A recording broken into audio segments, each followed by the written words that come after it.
Assalamualaikum teman-teman. Seperti biasa, sebelum mulai Mimin mendoakan semoga teman-teman semua selalu dalam keadaan sehat walafiat.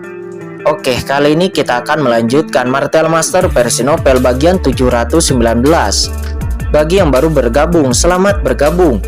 Dan bagi yang belum subscribe, subscribe dulu lah agar Mimin tambah semangat lagi nih bikin videonya.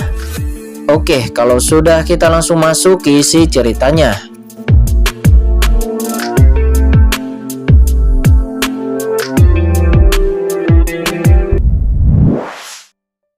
Dia nampak menghela napas lega. Apa yang dimakan oleh ke-13 pencuri itu?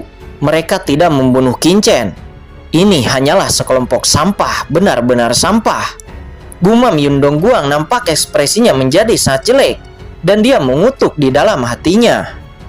Kincen, kamu terlalu ceroboh. Ke-13 pencuri itu begitu kuat. Kamu mengejarnya sendirian, itu hanyalah mencari kematian. Tetapi sekarang kamu telah kembali.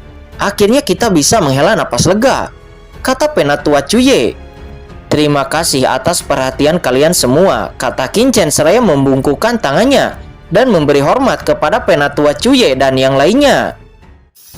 Oke, sekarang keadaan sudah tenang. Semua orang di kota aman dan sehat selain kehancuran beberapa bangunan. Saya tidak memiliki kerugian besar lainnya di Yunzhou, dan itu adalah berkah tersendiri bagi kita semua.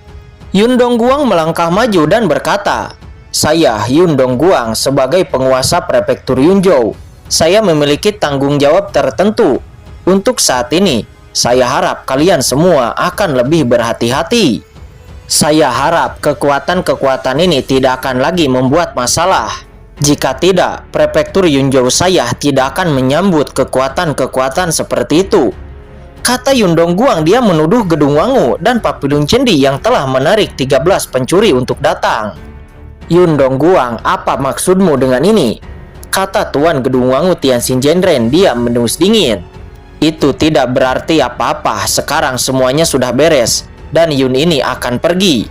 Kata Yundong Guang. Tentu saja dia tidak benar-benar ingin bertarung dengan Tianxin Genren, karena sebenarnya dia masih sangat iri dengan latar belakang Gedung Wangu. Kemudian dia berbalik untuk pergi dari sini. Tuan Yunzhou, tunggu sebentar.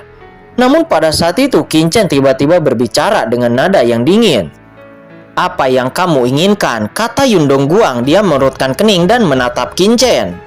Pemuda ini mendengar bahwa siapapun yang berhasil menangkap ke-13 pencuri, Yunzhou, Linzhou, dan Yanzhou akan memberikan hadiah kepada orang itu. Apakah itu benar? Kata Kincen dengan ringan. Hahaha, kenapa? Apakah kamu masih ingin mendapatkan hadiah? Kata Yundong Guang. Dia mencibir karena dia tahu bahwa Kincen hanyalah membunuh 3 orang pencuri. Oh, benarkah? Bagaimana dengan menambahkan yang ini? Kata Kincen. Dia berkata tanpa ekspresi. Kemudian dia melambaikan tangannya. Seketika, kepala pencuri pertama dan yang lainnya jatuh ke tanah dan muncul di hadapan semua orang. 13 pencuri, semuanya dibunuh olehku. Mari kita hitung, kata Kincen. Ini Cuye, Tianxin Genren, dan banyak ahli surgawi yang hadir, dan juga banyak master di sekitar Papilun Cendi. Semuanya hampir melompat gemetar di sekujur tubuh mereka. Tidak dapat mempercayai mata mereka sendiri. Semua orang di lapangan tercengang. Bahkan Yundong Guang sendiri, dia juga tercengang. 13 pencuri yang telah berada di beberapa negara bagian besar selama bertahun-tahun itu sebenarnya dibunuh oleh Kincen hanya dengan sendirian. Jika tidak banyak orang melihat mayat tergeletak di depan mereka, mereka mungkin tidak akan mempercayainya dan tidak akan meyakininya. Namun melihat dengan jelas mayat-mayat itu benar-benar adalah mayat dari 13 pencuri. Namun untuk memverifikasi bahwa itu benar-benar adalah mayat dari ke-13 pencuri, Penatua Cuye kemudian mengeluarkan sebuah cermin. Cahaya cermin langsung menyinari mayat-mayat itu satu persatu, dan penampakan mayat yang seperti aslinya muncul di cermin. Apa? Hati Kincen tergerak. Cermin ini sebenarnya memiliki efek meremajakan jiwa, layak untuk Tianzhuo. Ada begitu banyak harta. Ini memang benar-benar adalah mayat dari ke-13 pencuri, kata Penatua Cuye. Dia telah memeriksanya. Dan semua orang akhirnya percaya bahwa itu adalah mayat dari ke-13 pencuri. Berapa lama ini 13 pencuri telah terbunuh? Qin Chen ini terlalu kuat. Dia mungkin sebanding dengan orang di ranah suci surgawi. Tidak, bahkan orang di ranah suci surgawi biasa tidak dapat membunuh 13 pencuri itu dengan mudah. Lalu Qin Chen, bagaimana dia melakukannya? Bahkan jika dia luar biasa, tidak mustahil baginya untuk melakukan itu. Dia hanyalah puncak tapai alam suci bumi. Tidak peduli seberapa kuatnya, bagaimana dia bisa membunuh 13 pencuri? Pasti ada seseorang yang diam-diam membantunya. Apakah ada kekuatan misterius di balik Papillon Candi? Di antara banyak orang, banyak percakapan pribadi terdengar. Banyak diskusi dan spekulasi yang tidak ada habisnya terdengar. Dalam analisis terakhir, semua orang tidak percaya bahwa Qin Chen, seorang puncak tapai alam suci bumi, dapat memusnahkan seluruh ke-13 pencuri. Kamu benar-benar telah membunuh ke-13 pencuri. Ke-13 pencuri itu memiliki sebuah harta. Harta itu disebut Gua 10.000 pencuri. Apakah kamu telah mendapatkannya? Kata Yundong Guang, dia berkata dengan dingin. Memang ada harta seperti itu, tetapi itu diledakkan olehku di saat pertempuran, kata Qin Chen. Pada akhirnya Yundong Guang mengeluarkan 2 pena suci kuno untuk memberikan hadiah kepada Qin Chen. Yundong Guang mengangkat tangannya. 2 pena suci kuno muncul di antara langit dan bumi, memancarkan energi suci yang luar biasa, membuat seniman bela diri suci yang tak terhitung jumlahnya terlihat serakah.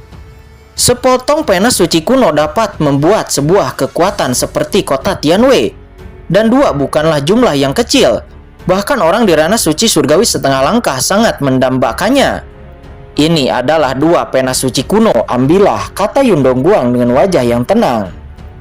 Dengan lambaian tangannya yang besar, Qin Chen langsung menangkap 2 pena suci kuno itu, kemudian melemparkannya ke dalam cincin penyimpanan, lalu berkata dengan jijik, sangat tidak nyaman berbisnis dengan prefektur Yunzhou. Kamu, Yundong Guang gemetar karena marah, tetapi dia tidak bisa berkata apa-apa. Setelah menahan kemarahannya untuk waktu yang lama, dia kemudian berkata, selamat tinggal. Yundong Guang berbalik untuk pergi. Dia tidak bisa menahan amarahnya karena kali ini dia telah kehilangan 5 pena suci kuno sekaligus. Tunggu sebentar, kata Qin Chen, dia berteriak dengan dingin dan menghentikannya lagi. Aku telah memberimu 2 pena suci kuno, apalagi yang kamu inginkan? Kata Yundong Guang, matanya berkilat dengan keras. Dia sangat ingin menampar Qin Chen, tetapi dia tidak bisa melakukannya. Tuan Yunzhou, jangan berpura-pura lagi. Tuan muda ini sudah tahu bahwa kamu telah berkolusi dengan ke-13 pencuri untuk membunuhku. Jadi, apakah kamu akan pergi begitu saja? Kata Qin Chen dengan dingin. Apa 13 pencuri itu dipanggil oleh Tuan Yunzhou? Semua orang di lapangan tertegun dan menatap Qin Chen dengan ngeri. Jika ini benar, maka penguasa Yunzhou pasti akan menjadi sasaran publik. Dan bahkan rumah mansion Guanghan tidak akan mengampuninya. Omong kosong apa yang kamu katakan? Kata Yundong Guang. Benar saja, Yundong Guang sangat marah. Aura pembunuh yang mengerikan merembes keluar dari tubuhnya. Dan aura pembunuh yang mengerikan itu seperti lautan luas langsung menyapu ke arah Qin Chen. Yundong Guang berhenti. Tuan Yunzhou, ada yang ingin saya katakan. Dao Tianxing, Master Sekte Tianhe dan yang lainnya berbicara satu demi satu. Mereka langsung mengguncang sosoknya dan buru-buru berhenti di depan Qin Chen untuk melawan aura pembunuh dari Yundong Guang. Kalian menyingkir. Anak ini telah memfitnah kursi ini. Jika kalian tidak memberikan penjelasan kepada kursi ini, bagaimana kursi ini akan mendapatkan pijakan di Yunzhou di masa depan? Kata Yundong Guang. Qin Chen, apakah kamu punya bukti? Kata Penatua Cuye. Dia juga melangkah maju dan berkata, ini adalah masalah yang besar. Dia tidak bisa mentolerir kesalahan. Memang tidak ada bukti, tetapi pencuri pertama itu telah mengakuinya sendiri, kata Qin Chen seraya tersenyum dingin. Tuan Yunzhou, kamu benar-benar menargetkanku. Kali ini aku pasti akan menghancurkan keluarga Yunmu. Tuan Yundong Guang, tunggu pemakamanmu, kata Qin Chen dengan marah. Kurang ajar. Mata Yundong Guang memerah. Dia ditegur oleh seorang junior. Bagaimana dia bisa menerimanya? Terlebih lagi, Qin juga telah mengungkapkan rahasia antara dia dan 13 pencuri. Sial, meledak. Aura Yun Dongguang tiba-tiba keluar sepenuhnya. Terdengar suara keras di langit, dan seluruh prefektur Yunzhou berguncang. Seluruh tubuh Qin juga terguncang, dan dia merasakan sebuah kekuatan yang sangat besar menekannya. Qin mengangkat kepalanya dan melihat ke langit. Saya melihat di langit sebuah kapak perang surgawi muncul. Kapak surgawi. Ini adalah harta karun Yun Dongguang. Saat ini Yun Dongguang langsung menunjukkan kapak surgawi miliknya, hanya untuk membunuh Qin dengan satu pukulan. Saat ini mata Qin sangat dingin. Dia merasakan aura tajam yang tak terbatas menekannya. Dan kekuatan kapak surgawi itu memang benar-benar sangat kuat dan mendominasi. Qin, kamu seorang junior, berbicara omong kosong dan memfitnah kursi ini berkolusi dengan 13 pencuri. Sebagai penguasa Yunzhou, saya akan memberitahu Anda otoritas saya hari ini. Teriak Yun Dongguang dengan suara yang dingin, tetapi dia sangat tenang. Tidak ada jejak kemarahan di wajahnya. Beberapa hanyalah hukuman. Itu nampaknya untuk menghukum orang yang melakukan kesalahan. Yun Dongguang berhenti. Kata Tianxin Jianren, dia berteriak dengan marah. Dia akan menghentikannya, tetapi dia segera dihentikan oleh Qin. Saat ini Qin berjalan keluar dengan bangga lalu berkata, Yun Dongguang, apakah kamu benar-benar berpikir bahwa kamu adalah satu-satunya dewa di dunia ini? Tidak. Kamu hanyalah tuan kecil dari negara bagian Yunzhou ini, kata Qin dengan dingin. Apakah kamu pikir kamu bisa menghukum saya? Konyol. Tubuh Qin bergetar tanpa rasa takut.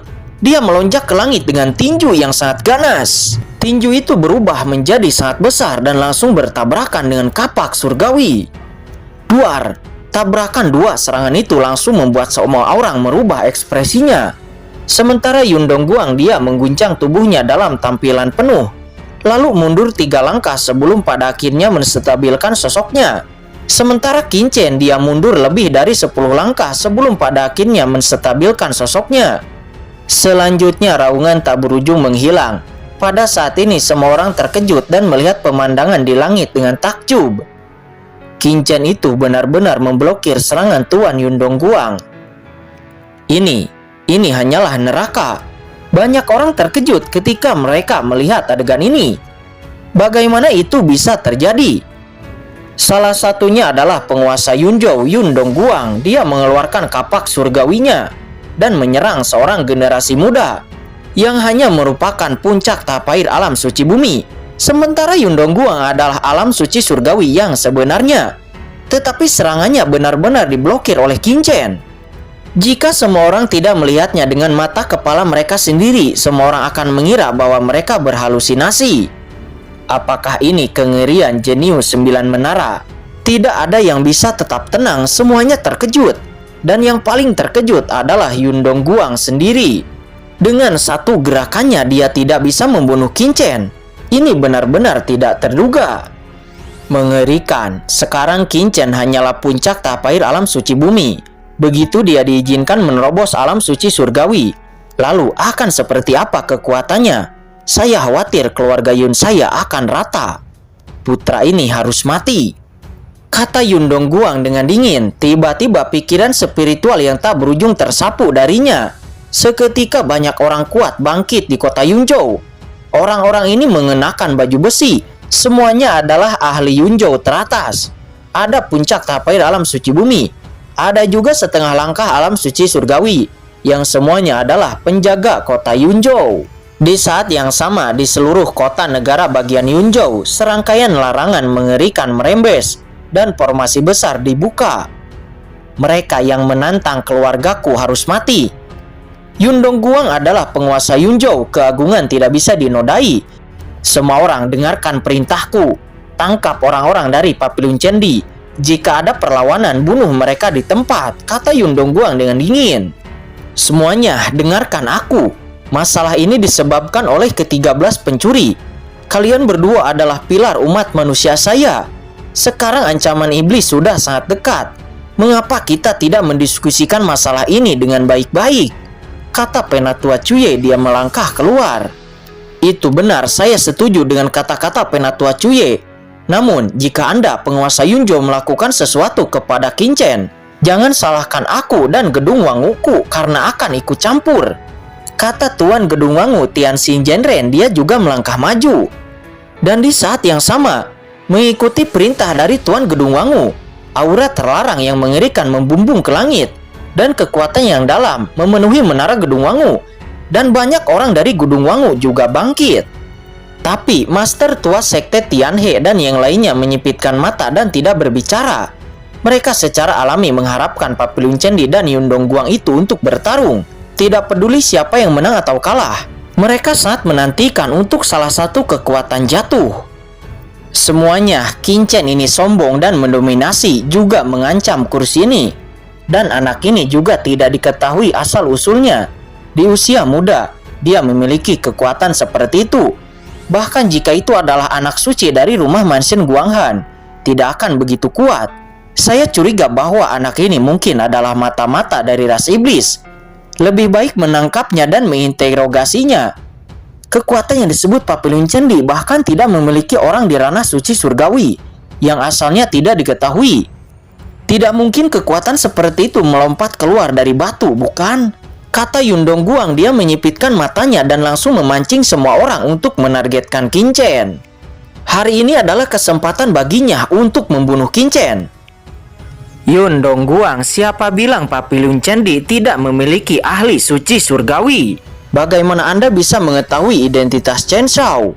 Ledakan. Pada saat ini, ada suara marah di kejauhan. Di atas langit, roh suci tak berujung mendidih. Sebuah kapal perang yang besar bergemuruh datang dan langsung menghantam kota Yunzhou. Langsung membuka celah dan buru-buru masuk. Suara mendesing. Dari kapal perang, sosok yang mendominasi dan agung terbang keluar dengan aura suci surgawi yang tak berujung melekat pada orang ini. Ini jelas merupakan orang di ranah suci surgawi. Ayah! Ao Qingling berseru dengan kaget. Orang yang datang ternyata adalah penguasa kota Changshuan, Ao Li. Pada saat ini Ao Li telah menerobos ranah alam suci surgawi. Dia mengendarai Bahtera Nuh dengan paksaan tanpa akhir menyelimuti seluruh prefektur Yunzhou, di mana Bahtera Nuh terbang ke hampan dikendalikan olehnya dan menjadi wilayahnya sendiri. Chen Shao, bawahan Ao Li terlambat untuk datang. Tolong maafkan bawahan. Kata Ao Li, dia mengguncang sosoknya dan langsung jatuh di depan Qin Chen, memberi hormat dengan hormat kepada Qin Chen.